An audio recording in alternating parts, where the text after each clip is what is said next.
on to this idea of co-reasoning. The tool that you created, and I think it's called now Well-Grounded, but the initial is based on Stephen Toulmin. Who is Stephen Toulmin, and what, I think your original name for it was the Toulminator. And so tell us who is Stephen Toulmin and what does he have to do with reasoning? Yeah, so Toulmin, I think, is one of the most fascinating thinkers in the philosophy of, people put him in the philosophy of science, other people put him in epistemology. I think he's one of the most fascinating thinkers of the 20th century. Stephen Toulmin came in the 1950s. A lot of philosophy had moved to sort of mathematical models. It was all symbolic reasoning. Even where it wasn't symbolic reasoning, it was sort of syllogistic reasoning. And in the idea that it was kind of popular at the time was that, what we're doing right now, like as we're talking, as we're sort of figuring out things together, that the arguments that people use in daily life, the idea from philosophers at the time was,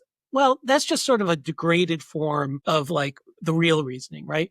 We have this sort of perfect mathematical reasoning up here. And then, down here we have sort of the degraded, like, Planet of the Apes form of reasoning, which is kind of what all the, plebes do. And Toulmin came in and he said, no, that's not right at all. That's not right at all. What he said was that if you actually model out how people reasoning, different forms of reasoning sort of have different constraints, but they're all really attempts to, based on a set of norms in a particular area that are formed around the constraints of the domain, they're already really norms to see what's a reasonable idea and what's not. Right. And so science has its very defined sort of mode of reasoning. It has, there's a concept in Toulmin called backing, and it's one of the things that defines a domain. In science, your backing is previous studies. Your backing is a mathematical proof. You have different forms of backing. If you go into law, it's ridiculous to cite scientific papers, as part of your case, like as the core part. In law, your backing is legal reasoning. Your backing is precedent. There are reasons for that because people have to have a predictability of law, right? In a way that science does not require. There are different sorts of constraints around that form the sort of norms of reasoning, different sorts of backing. If you and I are having just a personal discussion about, the best way to live or something, our personal testimony of what has worked in our lives, that backing could be really compelling in that conversation.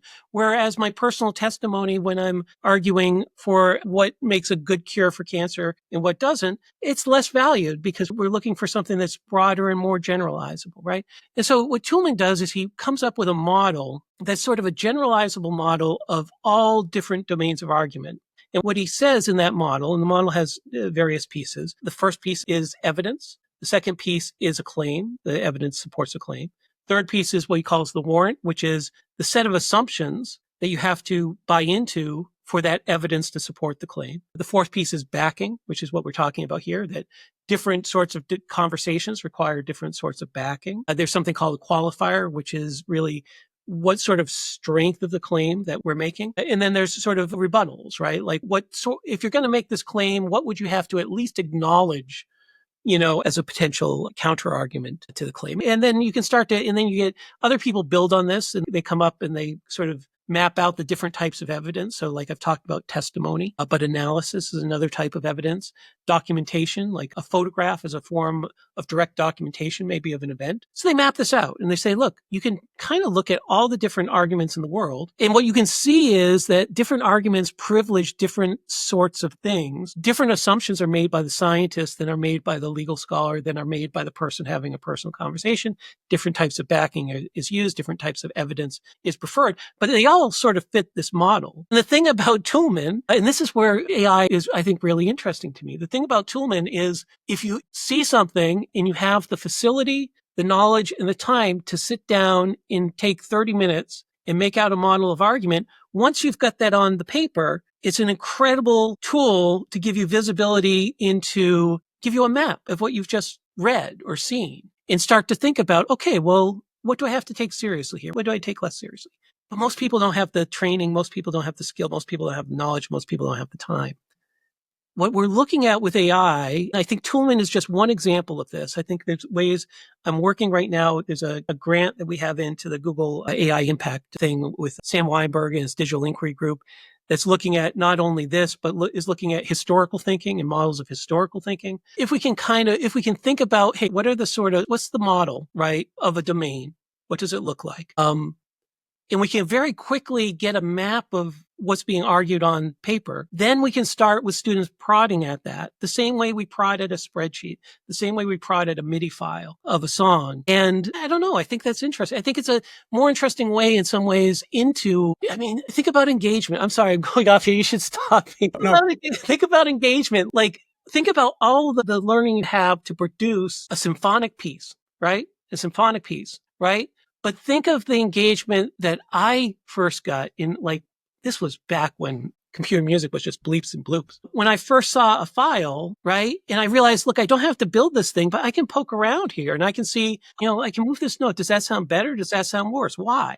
There's something here, I think, about engagement, about routes into a discipline which is around scaffolding, really, where people can start to interact with these models without having to produce them, which just takes an immense amount of facility to produce a model. But it takes less facility to start to muck with it and try to understand it. And that's where I think my excitement is. So I want to come back to Toolman. I also want to say, I want to say one thing here. This is my first podcast talking on this, and I want to apologize to the listeners. I want to apologize to you because I actually have done.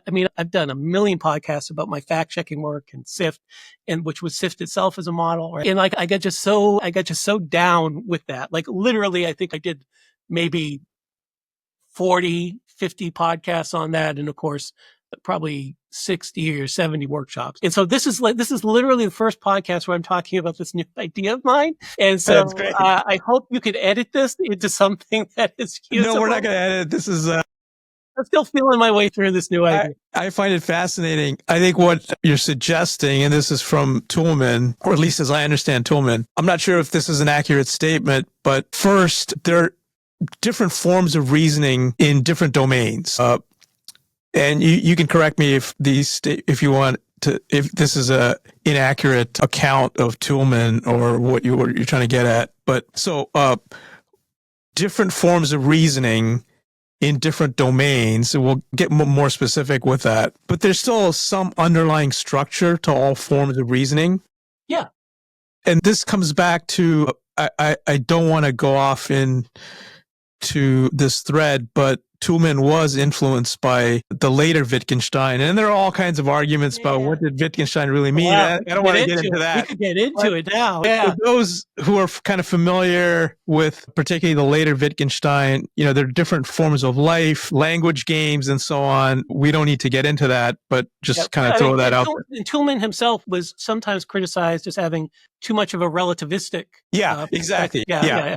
So that's we can get into a later philosophical discussion over beer or something, and that's interesting. But what I want to come back to is more sort of pragmatically. Last time we spoke, you mentioned the idea of cognitive apprenticeships. Yeah.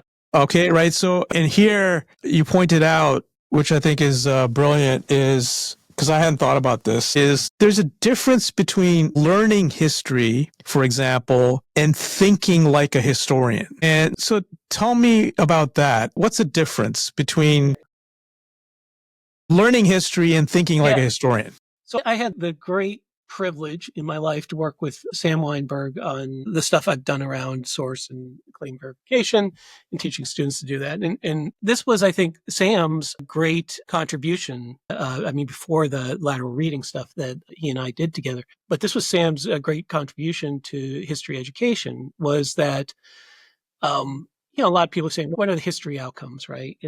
And Sam came up with this idea. And as far as I know, it's one of the first places in the curriculum where this way of thinking was applied. But Sam came up with the idea, like, take everything out, they're going to be able to enumerate these 8 things and, they're going to be able to discuss and, all your typical outcomes. And if you get down to what the core of it is, we want, what he says, we want them to think like a historian. That's the goal of history education, right? And what that means is that historians have a way of thinking that is, and this is where Toulmin kind of intersects. And like, I kind of hadn't thought about the naturalness of that intersection until now. There's ways in which the ways historians think are like the ways that everybody else thinks, right? But there are also differences in the way that they approach problems. And education is a process of acquiring these sorts of lenses, or at least understanding the lenses enough to understand and respect the output of that discipline. We're not all going to be musicians, but there's an idea that if we fiddle a little with music, we start to understand some of what a musician does, how a musician approaches things, and that maybe gives us an appreciation of music. Same thing with history and the science and those things, right? And so Sam comes up with this idea of historical thinking. And I actually saw and I blogged about this study of Sam's 10 years before I met him, which is funny. But he did a study. He talked about it as inverting Bloom's taxonomy. But he did a study where he took a bunch of history graduate students that were focused on Asian studies. And then he did a bunch of students who were AP US history course students. And what if you know academic disciplines at all, is that the PhD students in studying Asian history, they don't necessarily know more facts. In fact, they know less facts about US history than an AP student that's directly in that AP history course, right? But they've also had much practice, right, around on the practice of history. And so the neat idea of this study was to look at the ways that both of these groups solve problems. And so he comes out with this, he gives them this declaration of President Harrison about Columbus Day. So it's, I don't know, like an 800-word declaration about Columbus Day. And President Harrison talks about a variety of things in that. He talks about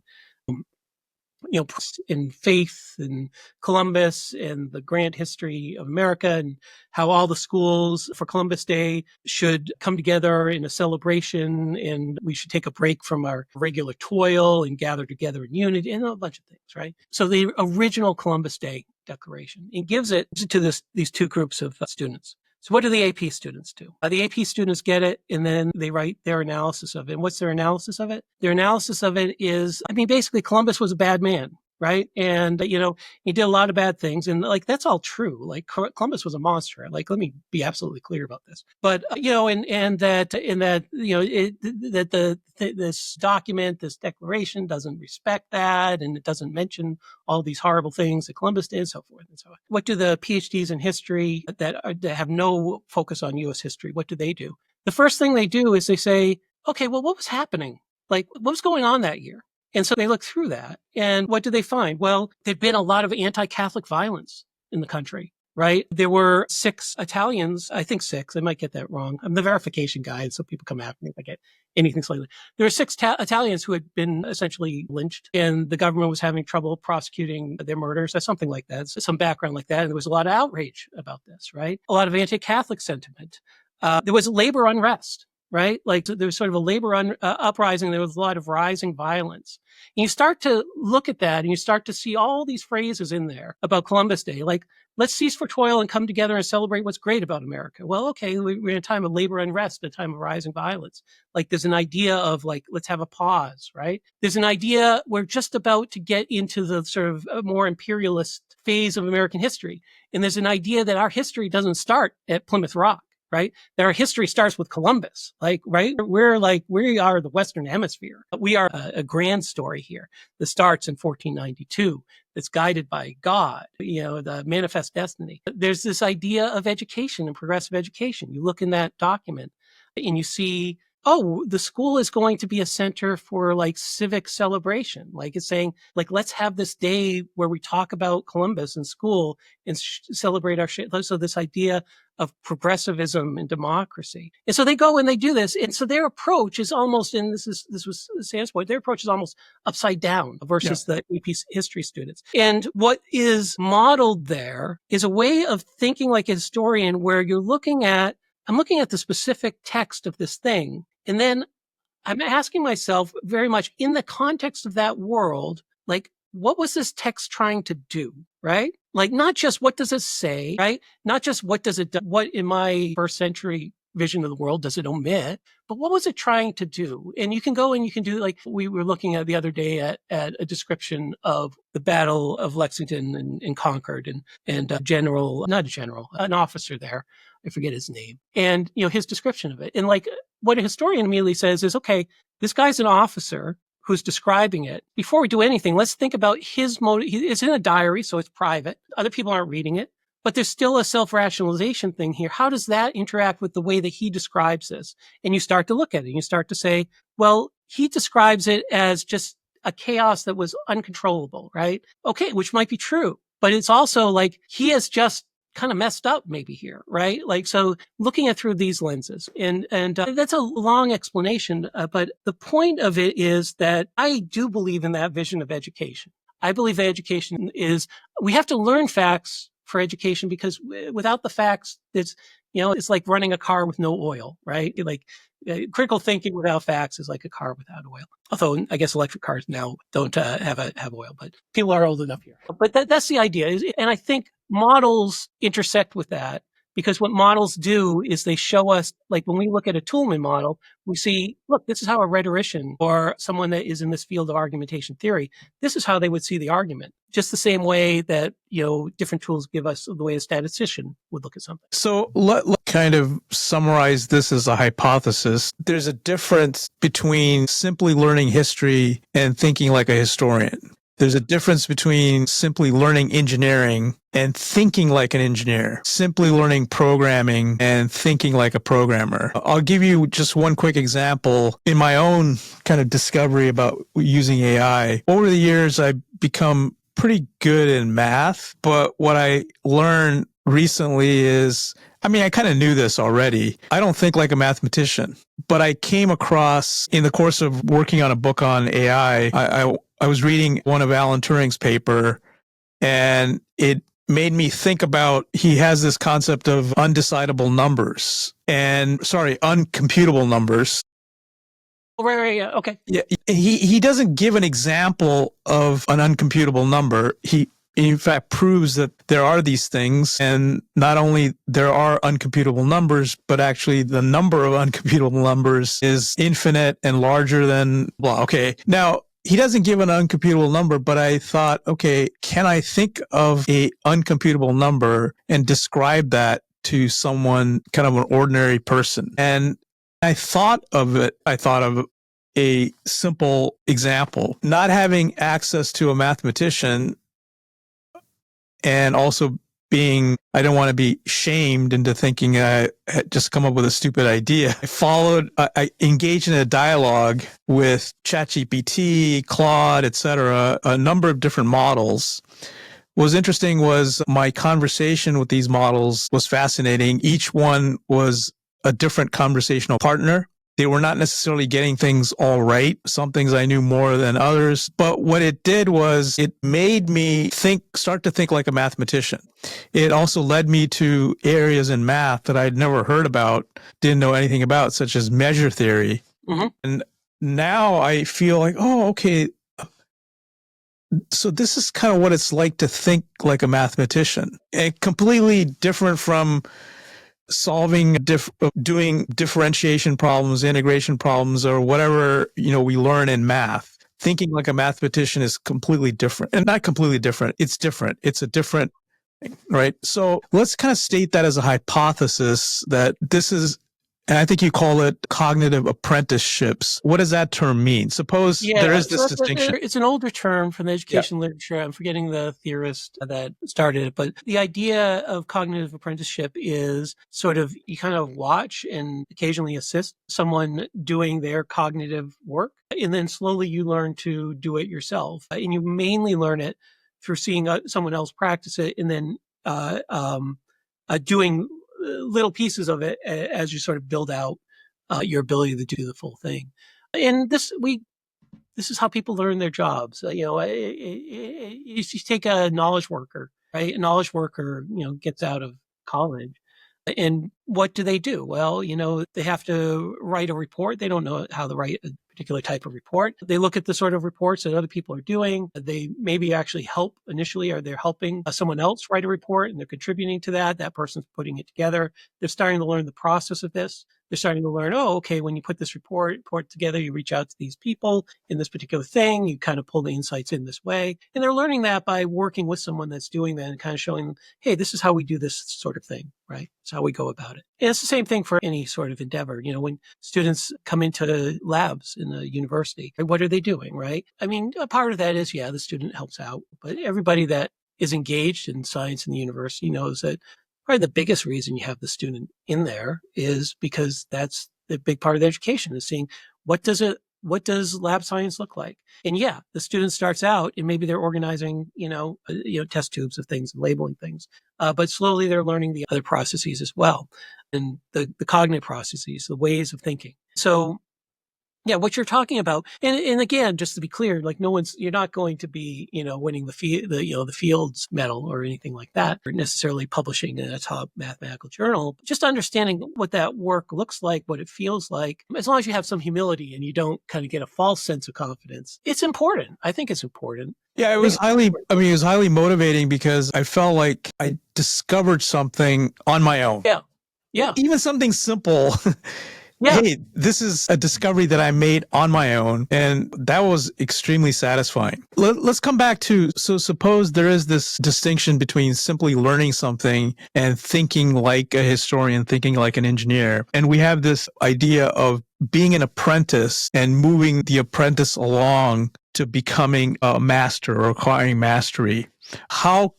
In your view, how can AI help with that? So the first thing I want to say is I don't believe it's a replacement for a teacher, right? And I just want to be clear about that. But again, with the well-grounded GPT, I think I've seen an interesting way forward on this. One of the things, so this tool that I've built, processes it out. It does a Toolman model of this thing. The teacher, if they've had training, can understand the Toolman model. It would have taken the teacher maybe 20, 30 minutes to produce that model, right? And if they wanted to mess around with it, with the students, they could do that in real time. But again, there's some clumsiness about that. So what I do see is the way that people have reacted to the tool, the teachers have reacted on YouTube and the people that have reached out to me, is that they're excited to bring this to their class, particularly as a front of class activity, right? So they produce the model. Model's the argument that the class just looked at or read or whatever. And then they say to the class, all right, what do we think of this? And the class says, well, I don't get this point over here. Some other student maybe explains that point. Student says, well, I don't think we can agree that this is a reputable source. And say, okay, well, let's strike that. Let's rerun it. And so I'm sorry. I hope I'm not losing the thread of the question, but the way I see this as really three parts here, which is the teacher-student model.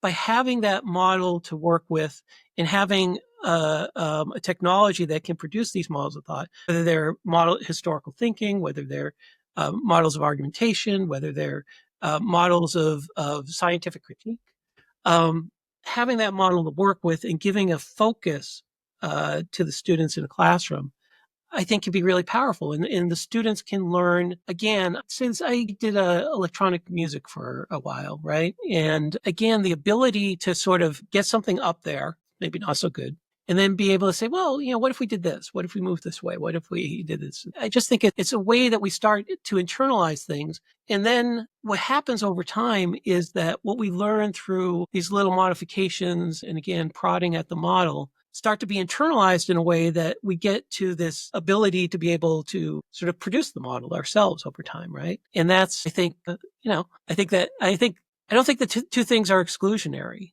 right? Again, coming back to the maps thing, right? The analogy there, when maps were created, it didn't mean that people needed to learn less geography. People actually learned more geography when maps were created because now there was this use. Suddenly geography was much more useful when you have a map, when you have broad travel and so forth. And I think it's the same way here. I think some of these newer outputs, because we're able to sort of externalize them, look at them, and because the knowledge that we gain helps us to do interesting things with them. I think it's not a new way of learning. We've done this in different ways, but it allows, I think, a whole set of domains that haven't benefited from these sort of model-based approaches to benefit from them, I guess. Maybe. So, how is this cognitive apprenticeship approach different from just sort of applied learning, right? I don't want to learn math. Yeah. I just want to, I want to apply math. And so teach me how I can apply math. How can I make math useful? How is this different from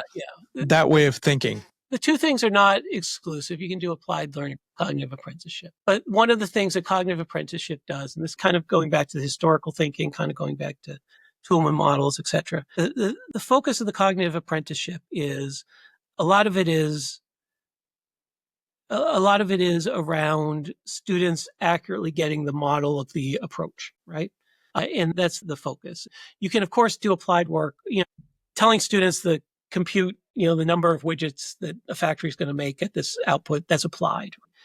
That's a little different than saying, look, a factory manager has a particular problem. How are they going to approach it?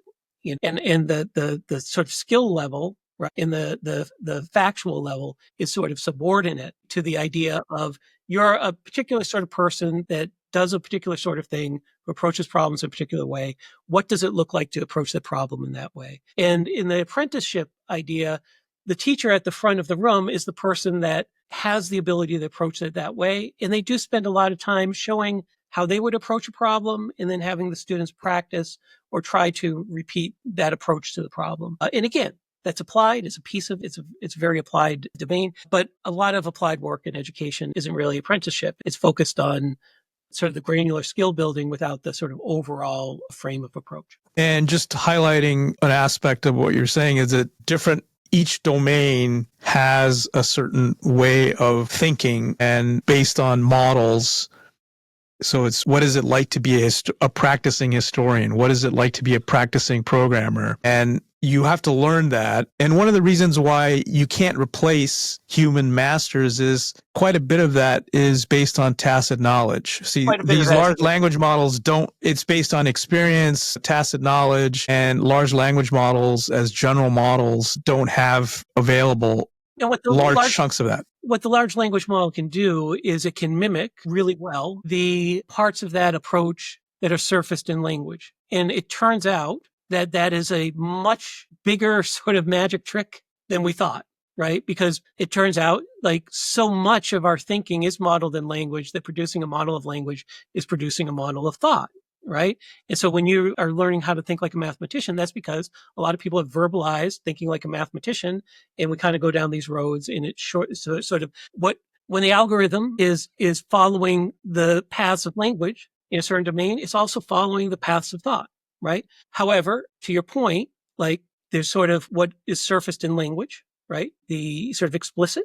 And then there's the tacit, which is not, which is why, again, the need for masters and teachers will never go away because underneath what is exposed in language, underneath those pathways of language are the greater understandings, are the motivations, are the things that never make it out into language. They can't be expressed directly in language and some of the knowledge, some of the assumptions that maybe don't make it out there. But yeah, again, to kind of tie everything together in a bow, education is largely a process of learning these different ways of thinking associated with different domains and different professions and disciplines, learning those patterns, learning those approaches. Language, we express those patterns in language. A map of language, right, is also a map of approaches. And that because of that, you end up in this interesting situation where, yes, the thing is, the AI is not thinking. But AI, given a topic and given some constraints, is able to produce something that looks like a model of how someone would go about solving a problem. And its ability to do that, I think, just intersects with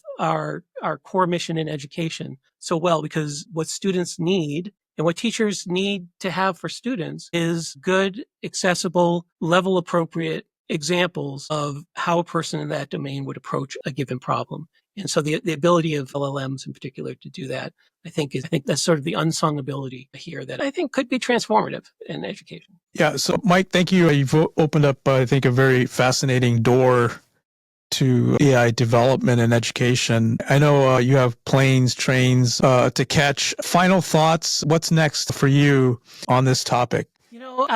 I'm interested in developing this tool out, but I'm also interested in what we can do in other domains. And the big thing I really want to do is, it's all theory until you start putting it in classrooms and talking with teachers that use it, right? So my hope is that I get an opportunity somewhere, either professionally or through grants or something, to take this work, which right now I think is very promising, and where we have a proof of concept, and get it not only, I mean, it's in the hands of real teachers now, but I'm not connected to the classrooms, get it into the hands of teachers that I can talk with and watch and observe and see, what works here, what doesn't, what do we learn about using AI in this way. So I think that's the next step. I think I've done enough sort of theory and proof of concept now. I want the rubber to hit the road to get moving. Well, great. Mike, thanks so much for joining AI Learn Insights. And I'm sure will be the first in a series of conversations about, maybe the next one is on Wittgenstein. I don't know. Okay, we could. All right. Yeah, Thanks, Mike. yeah.